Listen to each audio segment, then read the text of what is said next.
And I think it's the value that you're going to add to the appointment service that's going to make the difference, creating an experience. I think stylists behind the chair need to remember that. For every person now that sits in your chair is more valuable than they've ever been before.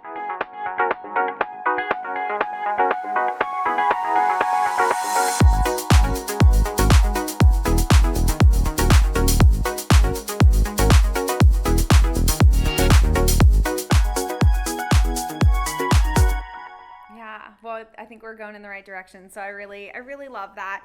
So during this time, obviously things have changed in the beauty industry.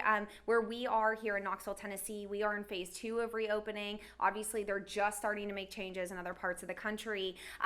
So I wanted to kind of give you an example. I know there are a couple of my graduates that I have in mind that I'm kind of asking this for. But so a month, maybe 2 months before COVID happens, there's there's students or stylists that are new in the salons that have just started their career.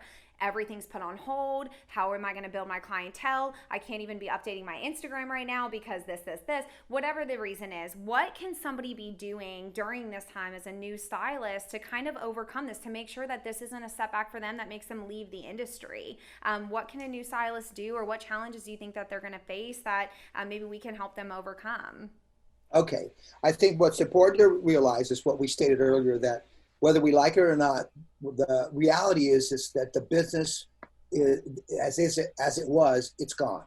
So a lot of salon owners that I've talked to and a lot of councils that I've been on, I've been talking to the salon owners, telling them, look, the first thing you need to really do is stabilize your team.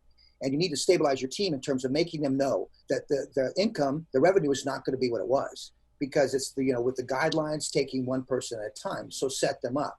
And I think, then again is how do you help your stylists grow? And I think a lot of that happens now. It's a different connection that needs to happen. And I think it's the value that you're going to add to the appointment service that's going to make the difference, creating an experience. I think stylists behind the chair need to remember that. For every person now that sits in your chair is more valuable than they've ever been before. So it's about how you communicate that. We talked about resetting your communication skills coming back. It's the idea of this. Let's say, for example, I'm building a clientele. I had 3 clients today. That's all I had. If I was that stylist and I had 3 clients, there were probably conversations that happened about color, that if they didn't have a color, there was conversations. Or if they had a color, maybe they talked about, let's go blonde next time. So what I would do is I would go to Pinterest. And let's say one of those clients, you talked to them about going blonde. I would go to Pinterest, get 3 beautiful shades of blonde, a shape that you see the client that looks like the client's haircut. Send those 3 photos, text it to that client while they are at work, Bobby, while they're at work.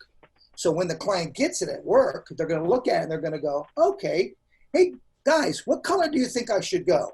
And the team where her workplace is going to go, what are you talking about, Louise? Oh, my hairdresser just sent me these photos. I'm thinking about going blonde. What do you guys think? Wait a minute, Louise. Hey, guys, tell me what you think. Louise, your hairdresser just sent you those photos? Yeah. Which one do you think? Louise, who do you go to? Where do you go? I can't believe your hairdresser just sent you those.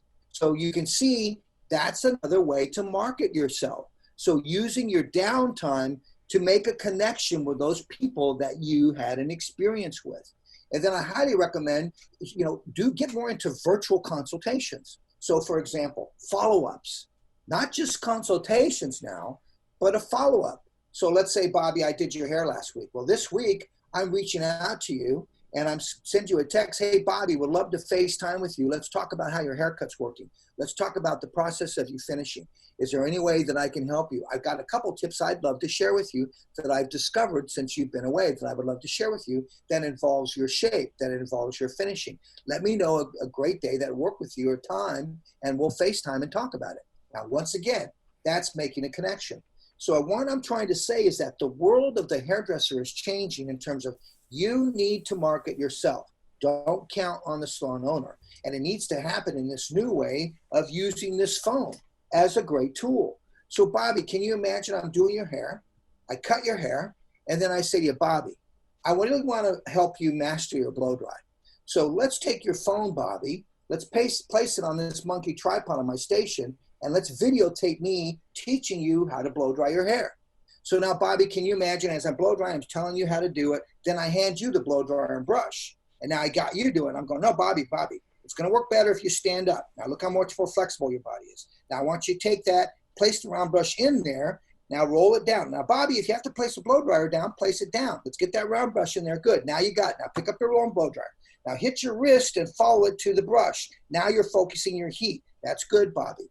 Now, can you imagine, Bobby, after I'm done with your appointment, I'm handing your phone back to you and saying, hey, Bobby, you've got your own YouTube now, and you got your own YouTube tutorial, and guess what? You're the star, and I'll be there every morning to say, good morning, let's blow dry your hair. Just place me on your vanity with you every morning, push the video play, and I'll be there every morning to coach you. Now, Bobby, I don't know about you, but that's an experience. Yeah. That's how hairdressers need to understand those 3 ways that I just gave you. That's how they're going to build and expand on their clientele. That's where I feel we need to go in that direction. I love that. And I think if the idea is that through this, we're getting a more one-on-one personalized relationship with our stylist, like how wonderful. And actually, as you were talking about that, I was just thinking, like, I bet the other stylist next to you is going to be like, oh man, I better step up my game. I've got to do this too. Their guest sitting in the chair is going to be like, hey, will you show me how to do that? I mean, an entire salon could change. Like, I just would love to go into a salon and see that happening. I think it'd be so cool. Can you imagine that client is at dinner with her girlfriends, and she's the honeybee of the tribe. She's the queen bee of the tribe. And she's showing, hey, check this out. They go, whoa, what are you doing? This is my hairdresser videotaped me, him teaching me how to do my hair. Now everybody's going to go, so who's your hairdresser? Where do you go?